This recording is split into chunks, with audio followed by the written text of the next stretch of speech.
يلا نعمل بقى حاجة حلوة كده، سهلة كده وسريعة واقتصادية. اهم حاجة ان احنا بندور على حاجة تكون اقتصادية. طبعا انت لما يطلب منك تعملي حاجة حلوة كده فبتبقي محتارة تعملي ايه، فطبعا مش هتلاقي اجمل ولا اسهل من الحاجة الحلوة ديت ان انت تعمليها كده بكل سهولة.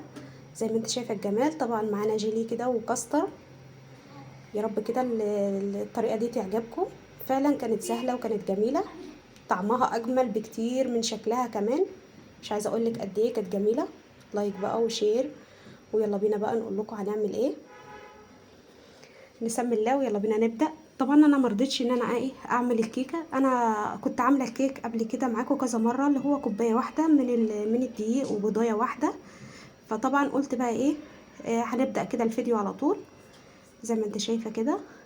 طبعا الطبقات ديت انت ممكن تحطي الطبقه اللي من تحت تحطي بسكوت، بس طبعا انا حبيت اللي هي تكون اقتصاديه ما تكونش مكلفه.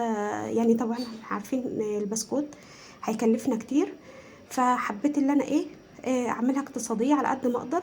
ان انا طبعا ما شاء الله عندي هيكون عندك هي كوبايه واحده من الدقيق هتعمل معاكي الكميه الحلوه ديت.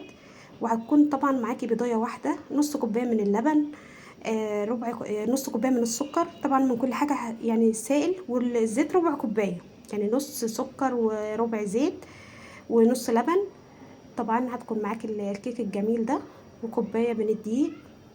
زي ما انت شايفه الجمال ما شاء الله. بكل سهوله كده هتعملي طبعا الكيك الجميل ده. وطبعا احنا عملناه قبل كده زي ما قلت لكم كذا مره مع بعض. فطبعا انا هبدا ان انا جبت الاطار كده بتاع الصينيه اللي بتتفتح وتتقفل، فهبدا ان انا اظبط كده الصينيه. لو في حتت كده من الحرف كده يعني عشان خاطر برضه الكاستر ما يسقطش مني او الجيلي. بس اهم حاجه وانتي بتوزعي طبقه الكاستر توزعيها كويس عشان خاطر لما تيجي تحطي الجيلي ما يكونش فيه فراغات كده ان هي تسقط منك الجيلي لتحت. فطبعا انا كده ظبطتها خلاص كده. الصينيه معايا جاهزه، ممكن تحطيها في التلاجة لغايه ما تخلصي الكاستر في الفريزر كده. بدات ان انا جبت كده كوبايتين من اللبن، واحط كده معلقتين من الكاستر. ممكن تجيبي من الكاستر اللي هو الباكو اللي هو انت بتجيبيه من السوبر ماركت، او تجيبي الباكو العلبه ديت براحتك خالص، يعني اشتغلي باي حاجه. وبدات حطيت كده معلقتين من السكر، يعني معلقتين كاستر ومعلقتين سكر وكوبايتين لبن. ديت معايا الطبقه الاولى كده هتكون جاهزه معايا. طبعا انا هبدا اقلب فيه كده على النار لغايه ما يغلي معايا. اهم حاجه لو يغلي كويس، اول ما يغلي تبدا تهدي عليه النار وتسيبيه يغلي كويس. كل ما تغلي الكاستر الصراحه بيكون معاكي طعمه جميل جدا. لو ما غلاش كويس ما بيبقاش طعمه حلو خالص يعني. جبت كده نص فنجان او نص كوبايه من كوبايه القهوه ديت لبن كده عادي.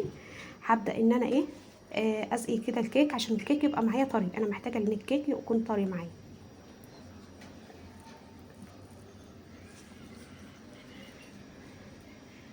لو مش حابه بقى خطوه ان انت تسقي الكيك ديت عادي يعني، ممكن تنزلي على طول بالكاستر عليه.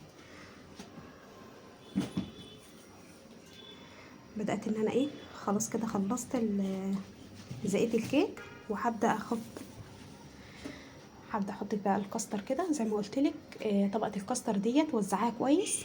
انا سبت الكاستر يغلي وهديت عليه النار. انا مش عايزاه لو الكاستر معاكي اتحرق من تحت هيديكي طعم كده وريحه كده مش حلو.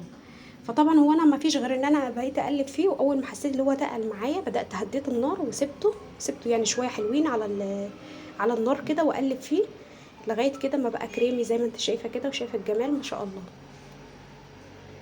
زي ما انت شايفه كده هبدا اوزع الطبقه ديت واحطه كده في التلاجة، او تسيبيه بره التلاجة. لو انت مش مستعجله قوي يعني ممكن تسيبيه بره التلاجة، هو هيبرد لوحده، الجو ساقع اساسا. فطبعا هيبرد على طول. طبعا الحاجات ديت داخل علينا رمضان، كل سنه وانتم طيبين. الحاجات دي بتبقى جميله جدا. التحليه ديت بتبقى جميله كده وسريعه. اهم حاجه اللي هي سريعه معاكي زي ما انت شايفه كده. طبعا انا هحط الجيلي على اساس ان انا محتاجه بس الون كده الطبقه من فوق. زي ما انت شايف حطيت كده معلقه كبيره من السكر، بس هي كانت يعني معلقه الا شويه، فحطيت شويه تاني. بقت معلقه معايا معلقه كبيره وممكن تستغني عنها يعني. هبدا اللي انا معايا كوبايه بس واحده من الميه.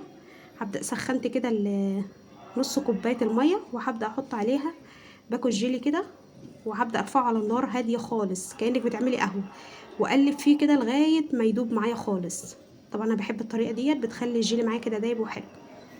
خلاص كده الجيلي معايا كده جاهز وبدأ يتقل، يعني انا سبته لغايه ما برد خالص لغايه ما بدأ يتقل معايا. فطبعا انا هحط كده واحده كده من الموز، هقطعها كده شرايح عليها. ممكن انت ما تحطيش موز، ممكن تحطي فراوله، ممكن ما تحطيش اي حاجه خالص تخليها ساده. دي حاجه ترجع لك يعني، على حسب بقى اللي طالب منك التحليه ديت يكون هو طالب ايه. فطبعا انا اللي طلب مني بيحب الموز، فعشان كده ايه حطيت له كده عليها موز زي ما انت شايفه كده. فعلا كانت اقتصاديه وفي نفس الوقت سريعه، يعني احلى حاجه فيها ان هي كانت سريعه. زي ما انت شايفه كده الجيلي ما شاء الله بدأ يجمد معايا.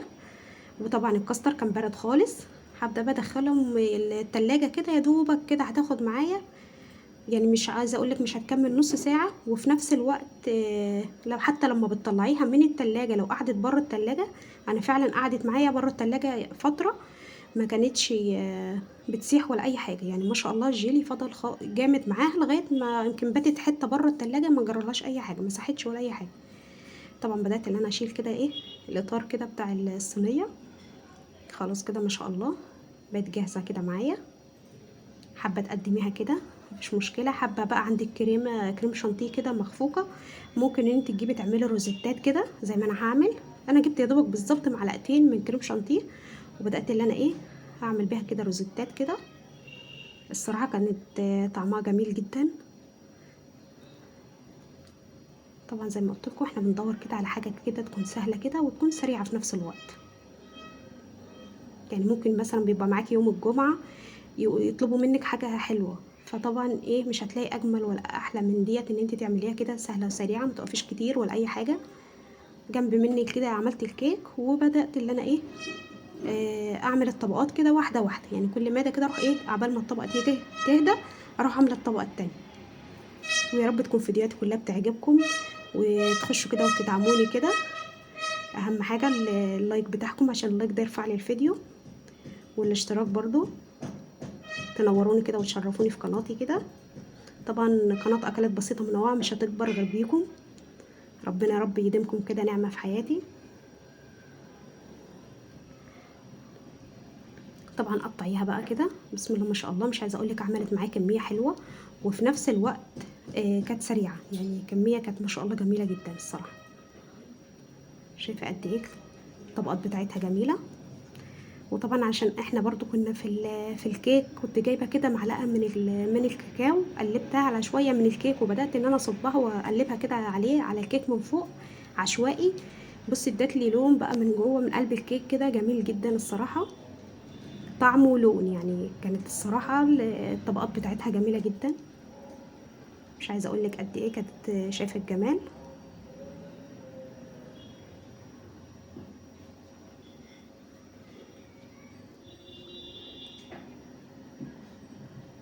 يا رب يكون النهارده الفيديو عجبكم، والسلام عليكم ورحمه الله وبركاته.